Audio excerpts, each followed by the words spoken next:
Hoy claramente ha sido un día histórico para la Argentina. El pueblo argentino decidió dejar atrás 100 años de decadencia y persistir en el camino de la libertad, el progreso y el crecimiento. Hoy pasamos el punto bisagra. Hoy comienza la construcción de la Argentina grande. Argentina's most important elections took place on Sunday, 26th of October. At stake was nothing less than the country's political future. Because these were not just any elections, they were practically a national referendum on the libertarian reform plan of this highly unconventional government. And it turns out the results have been overwhelming. La Libertad Avanza, Javier Milei's political movement, has swept the board. It has achieved a much better result than expected. It has even won in what has been, at least up until now, the rebellious province of Buenos Aires. Yes, exactly. The same province where, less than 50 days ago, his party suffered a crushing defeat, losing by 13 points, which, not surprisingly, set off all the alarms.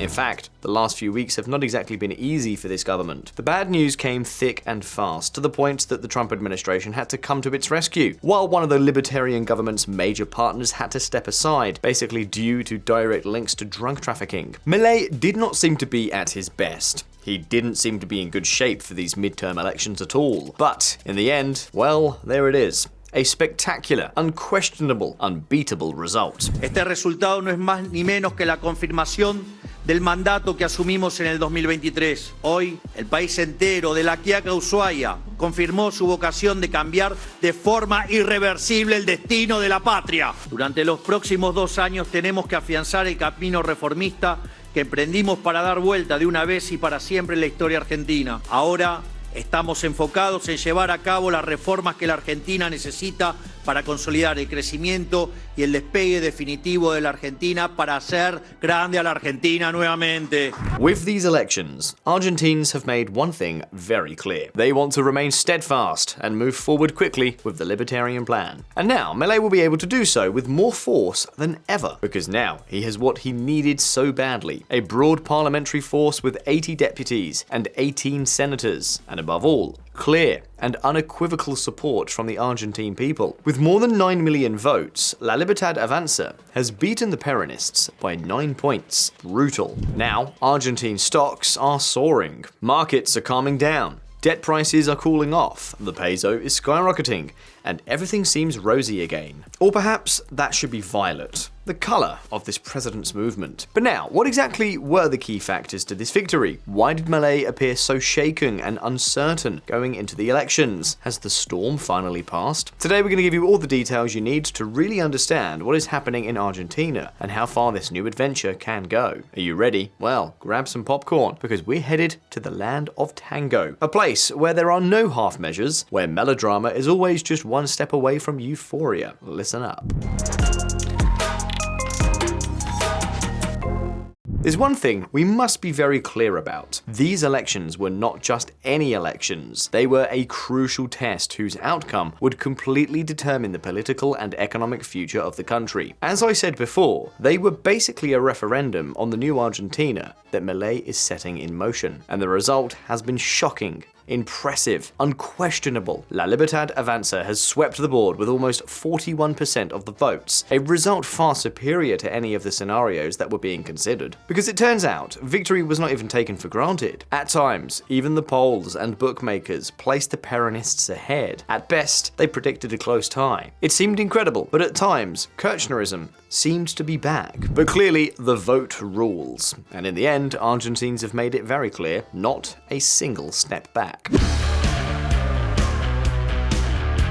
Supporters of the government mobilized en masse, and many Argentines who were not enthusiastic about the government stayed home, resulting in the highest abstention rate since 1983. Because naturally, it's one thing to not be enthusiastic about change, and quite another to want to throw yourself back into the arms of the usual suspects. On this point, the overwhelming majority of Argentines seems to agree. That must not happen. And that explains the third consecutive resounding defeat of Cristina Kirchner's Peronism. She lost in 2021, she lost in 2022, 2023, and she's losing again now in 2025. Do you know what? In itself, this may be the best news. These elections must mean one thing: the definitive end of this political movement that has done so much damage to the country. Peronism must reinvent itself or die. Because, let me stress one crucial point, you may not be enthusiastic about Milei and the changes, but a return to Kirchnerism? That's a big ask. The government wanted these elections to be a real referendum. And take note, because at the same time, there's something here that former President Kirchner was right about. The governor of the province of Buenos Aires, the largest in the country, Kicillof, called provincial elections on September 7th. In other words, he didn't want them to coincide with the legislative elections. The former president criticized him at the time, and time has proven her right. Peronism swept the province,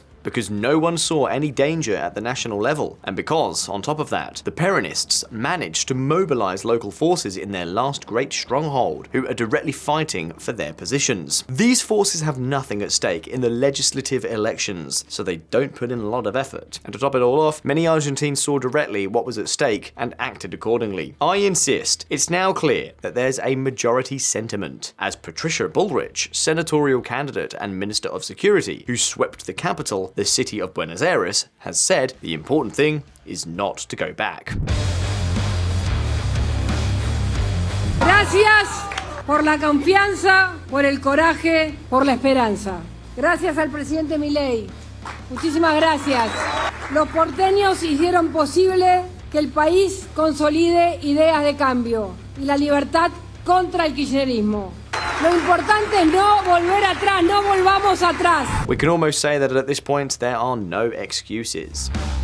We're on the right path with labor reform, tax reform, reducing the tax burden, deregulating, and opening up the economy. That's the agenda of the future, the one that will make Argentina great. Pay close attention to this last sentence, because it's absolutely crucial to understanding this whole story. Milei's crisis, the rescue, the landslide victory, and what is to come. To fully understand what happened and why there was so much nervousness, uncertainty, and doubt, we have to go back a few months in time. This is the story of a fall, a helping hand, and an almost miraculous recovery. Pay attention, because you'll be able to understand perfectly everything that is happening.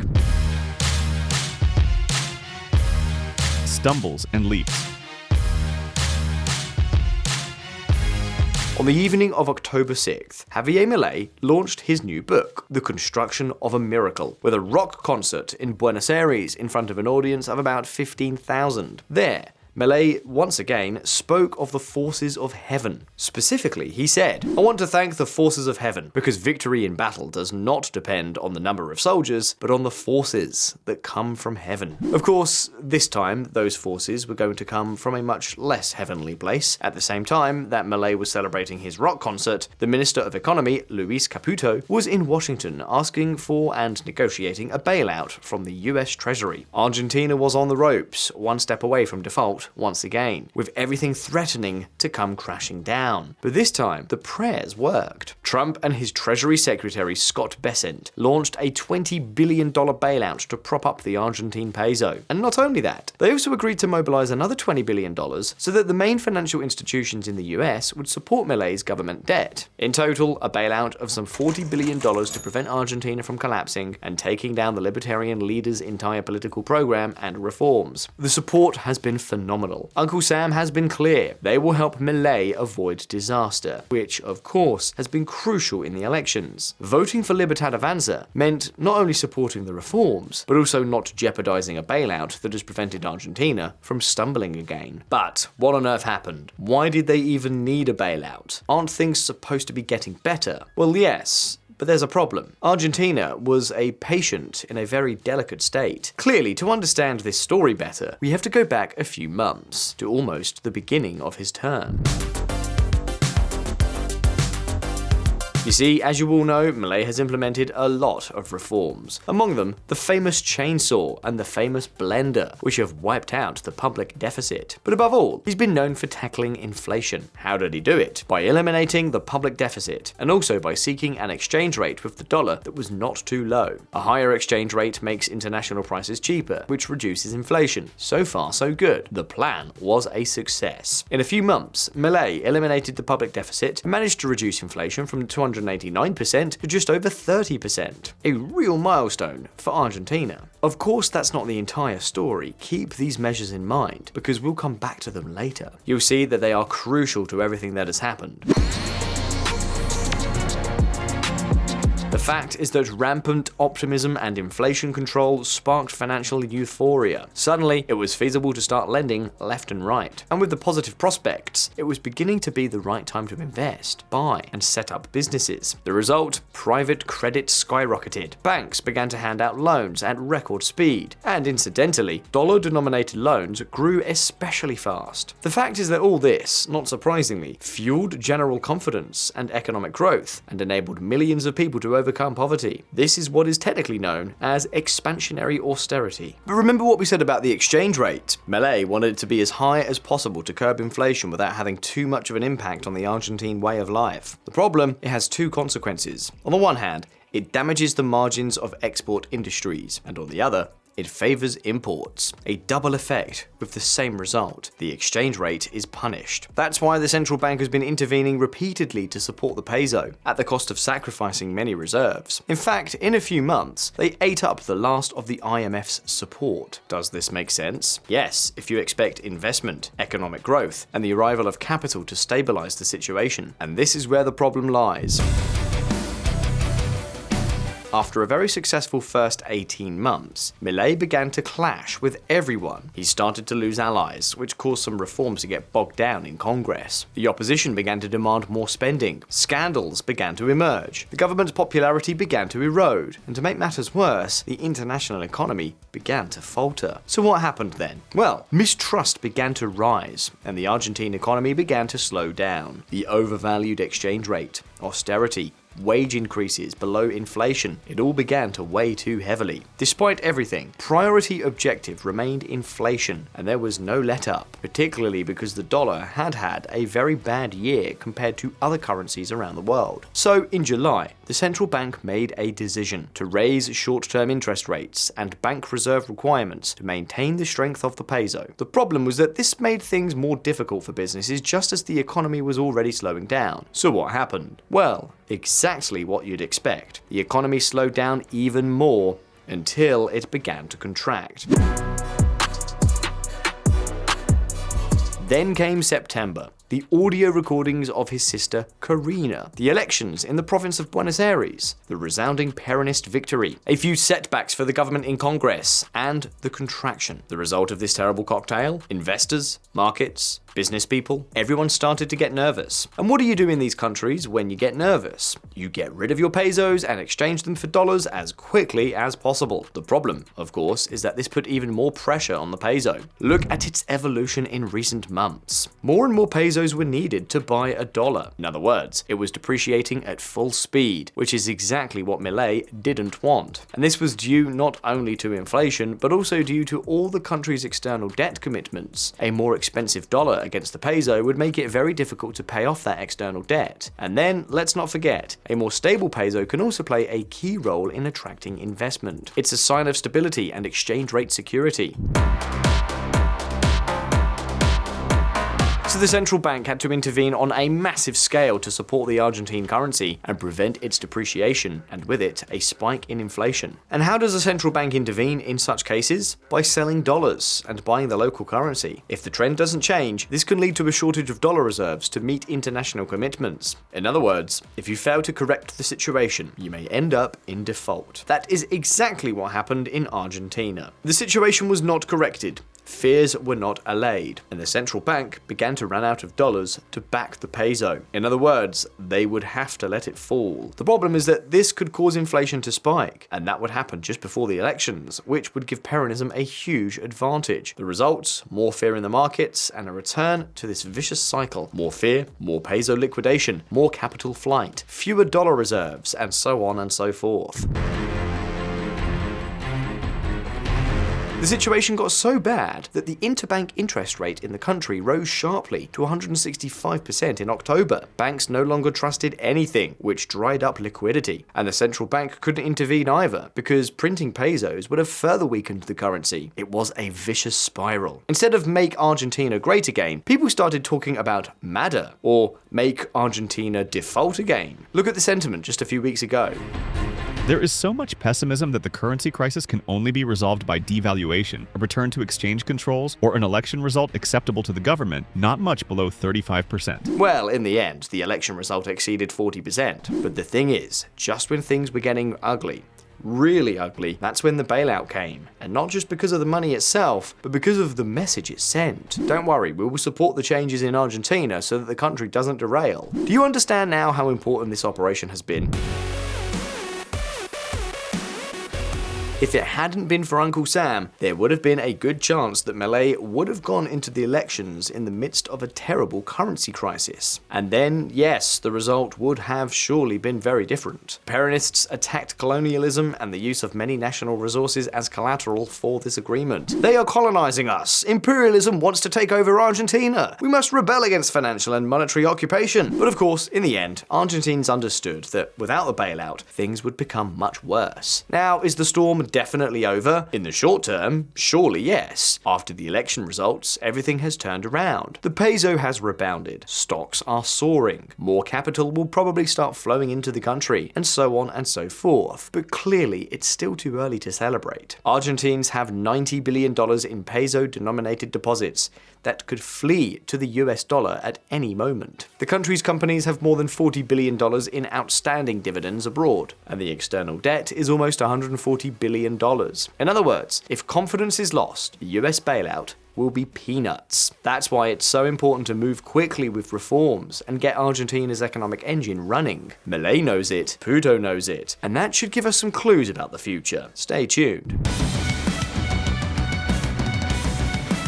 What now?